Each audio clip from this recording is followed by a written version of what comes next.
జై హో బీసీ, జై హో బీసీ. ఈరోజు జరుగుతున్నటువంటి కార్యక్రమానికి వేదికను అలంకరించబోతున్నటువంటి పెద్దలు సూర్య చంద్రుల్లాగా మన రాష్ట్రాన్ని భవిష్యత్తులో ముందుకు నడిపించబోయే వ్యక్తులు. ఒకరు నవ్యాంధ్రప్రదేశ్ నిర్మాత అయినటువంటి తెలుగుదేశం పార్టీ అధ్యక్షులు నారా చంద్రబాబు నాయుడు గారు, మరొకరు ఈ రాష్ట్రానికి అన్ని విధాలుగా ముందుకు నడిపించడానికి సైనికుడిగా పనిచేస్తానన్న జనసేనాని పవన్ కళ్యాణ్ గారు. వాళ్ళిద్దరితో పాటు వేదికను అలంకరించిన తెలుగుదేశం పార్టీ అతరథ మహారథులకు, జనసేన నాయకులకు, మరి యొక్క బీసీ కార్యక్రమానికి రాష్ట్ర నలుమూలల నుంచి కూడా మీ మద్దతు తెలియజేయడానికి కథలు వచ్చినటువంటి మా సోదర సోదరిమణులు అందరికీ కూడా నా హృదయపూర్వకమైనటువంటి నమస్కారాలు తెలియజేసుకుంటున్నాను. బీసీల తాలూకా గొప్పతనం ఎంత చెప్పినా కూడా తరగనటువంటిది. ఈ భారతదేశంలో ప్రతిరోజు కూడా ఒక బీసీ సోదరుడు సోదరిమణి కష్టపడితేనే దేశం ముందుకు నడుస్తుందన్నటువంటి విషయం మన అందరం కూడా తెలుసుకోవాలి. బట్ట పరిశుభ్రం చేయాలన్నా బీసీ, జుట్టు సరి చేయాలన్నా బీసీ, గుడి తలుపులు తెరవాలన్నా బీసీ, బడిలో పాఠాలు చెప్పాలన్నా బీసీ, పొలం దున్నాలన్నా బీసీ, బలంతో బస్తా మోసే కలాసి బీసీ, అలాగే పంచభూతాలను సైతం వాళ్ళందరినీ కూడా ఉపయోగించుకొని వృత్తిని ముందుకు నడిపిస్తున్నటువంటి సోదర సోదరీమణులు మన బీసీలు. ఒక సముద్రం మీద ఆధారపడే మత్స్యకారులు కావచ్చు, అగ్గితో చెలగాటమాడే స్వర్ణకారులు కావచ్చు, ఇలా పంచభూతాలను సైతం శక్తినన్నింటినీ కూడా ఇనుమజింపేటటువంటి శక్తి కేవలం బీసీలకే ఉందనేది మనం తెలుసుకోవాలి. అటువంటి బీసీలు స్వాతంత్రం వచ్చిన తర్వాత ఎంతో మంది పల్లకలు మనం అందరం కూడా మోసాం. కానీ మొట్టమొదటిసారిగా పల్లకి ఎక్కే అవకాశం కల్పించిన ఏకైక నాయకుడు విశ్వవిఖ్యాత నట సార్వభౌముడు స్వర్గీయ నందమూరి తారక రామారావు గారిని తెలియజేసుకుంటున్నాను. 1982లో ఆంధ్రప్రదేశ్ రాష్ట్రంలో బీసీల తాలూకా పరిస్థితులు చూసుకొని ఎక్కడ ఏ కులం ఉందో తెలియదు, ఎక్కడ బీసీలు ఉంటున్నారో తెలియదు. అటువంటి వాళ్ళని వెతికి ఇటు అసెంబ్లీకి పార్లమెంట్ కి పంపించినటువంటి ఘనత మన తెలుగుదేశం పార్టీది అనేది గుర్తు చేస్తున్నాను.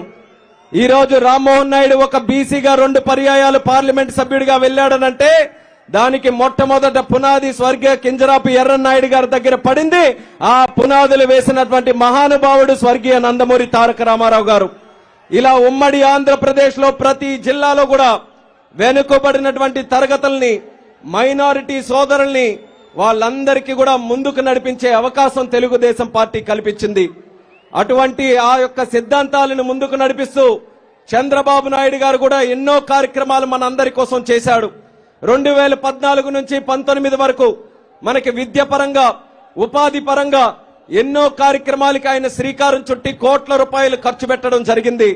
ఒక విదేశీ విద్యా పథకం ద్వారా మనలాంటి పేద బీసీ కుటుంబాలు కూడా విదేశాల్లో వెళ్లి చదువుకోవాలనంటే ఆ అవకాశం చంద్రబాబు నాయుడు గారు కల్పించారు. సుమారు 3700 కోట్ల రూపాయలు బీసీ కార్పొరేషన్ల ద్వారా లోన్లు అందించి మనం ఎవరమైనా సరే ఆర్థికంగా బలపడాలనంటే ఆ సౌకర్యం చంద్రబాబు నాయుడు గారు ఆ రోజు కల్పించారు. అలాగే ఎన్నో కార్యక్రమాలు ఆదరణని కొని ఎన్నో అలాంటి కార్యక్రమాలు, పథకాలు మన బీసీల కోసం చంద్రబాబు నాయుడు గారు ఆ రోజు అన్ని రకాలుగా కూడా తోడ్పాటును అందిస్తూ ముందుకు నడిపించడం జరిగింది. అయినా సరే ఒక్క అవకాశం చెప్పినటువంటి దుర్మార్గుడు జగన్మోహన్ రెడ్డి 2019లో వచ్చిన తర్వాత అత్యధికంగా నష్టపోయినటువంటి వర్గం ఈ రాష్ట్రంలో ఎవరైనా ఉన్నారనంటే అది మన బీసీలమే అనేది మనం అందరం కూడా గుర్తుపెట్టుకోవాల్సినటువంటి అవసరం ఉంది. ఈ రోజు బీసీలకి ఏ విషయంలోనైనా న్యాయం జరుగుతుందా అనేది మనం అందరం కూడా ప్రశ్నించుకోవాలి. ఆ రోజు జరిగినటువంటి కార్యక్రమాలు ఏ ఒక్కటి కూడా ఈ రోజు కొనసాగకుండా సుమారు 74,000 కోట్ల రూపాయలు బీసీ సప్లాన్ నిధులుంటే దారి మళ్లించినటువంటి దుర్మార్గుడు ఈ జగన్మోహన్ రెడ్డి అనేది సభ ద్వారా తెలియజేస్తున్నాను. అలాగే ఎన్నో కార్యక్రమాలు, విదేశీ విద్యను ఆపాడు, లేకపోతే మనకు కావాల్సిన ఆదరణ పథకాలు లాంటివి ఆపాడు. బీసీలకి కేవలం 54 కార్పొరేషన్లు ఏదో చేశామని బడాయి కొట్టుకుంటున్నటువంటి నాయకుడు కనీసం ఆ కార్పొరేషన్లకున్న చైర్మన్ల దగ్గరికి ఆ బీసీ సోదరులు వెళ్తే కప్పు టీ ఇవ్వడానికి కూడా డబ్బులు లేనటువంటి కార్పొరేషన్లు ఇస్తే ఏంటి, లేకపోతే ఏంటనేది కూడా జగన్మోహన్ రెడ్డికి సందర్భంగా ప్రశ్నిస్తున్నాను. అటువంటిది ప్రజలు మీరందరూ కూడా తెలుసుకోవాలి. బీసీలు నమ్మితే ప్రాణం ఇస్తాం, అదే నమ్మకం ద్రోహం చేస్తే తాట తీసి నార తీస్తామనేది కూడా మనం రేపు ఎన్నికల్లో మనం అందరం నిరూపించాలి. దానికోసమే, ఆ చైతన్యం కోసమే ఈరోజు ఈ సభ నిర్వహిస్తున్నాం. దయచేసి బీసీలు మీరందరూ కూడా నడుం బిగించి పోరాటం చేయాల్సినటువంటి అవసరం ఉంది. ఎందుకనంటే మళ్ళీ మాయ మాటలు చెప్తూ ముందుకు వస్తున్నాడు. ఏమని? నా బీసీ అని చెప్తున్నాడు. అసలు నా బీసీ అని చెప్పుకునే అధికారం ఆయనకుందా అనేది ఈ సందర్భంగా అడుగుతున్నాను.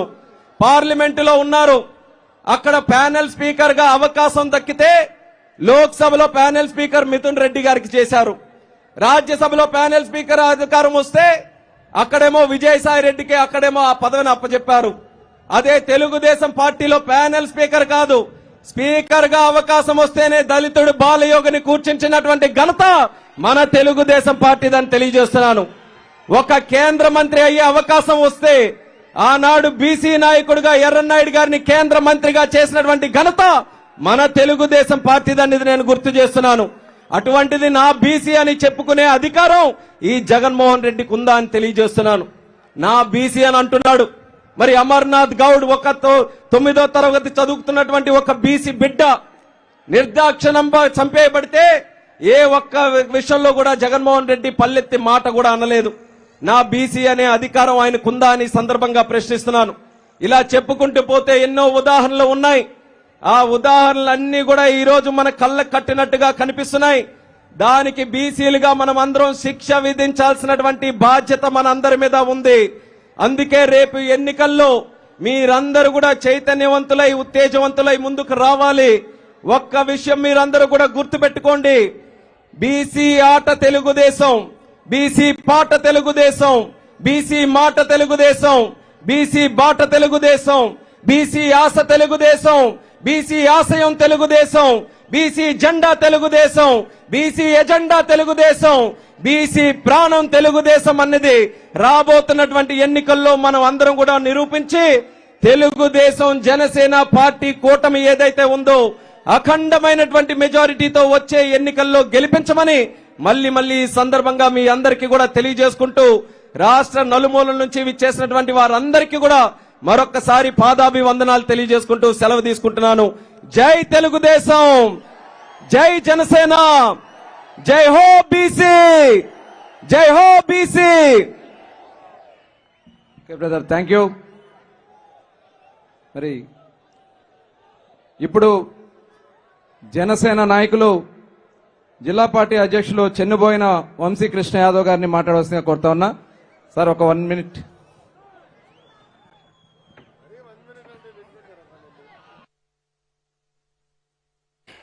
హలో,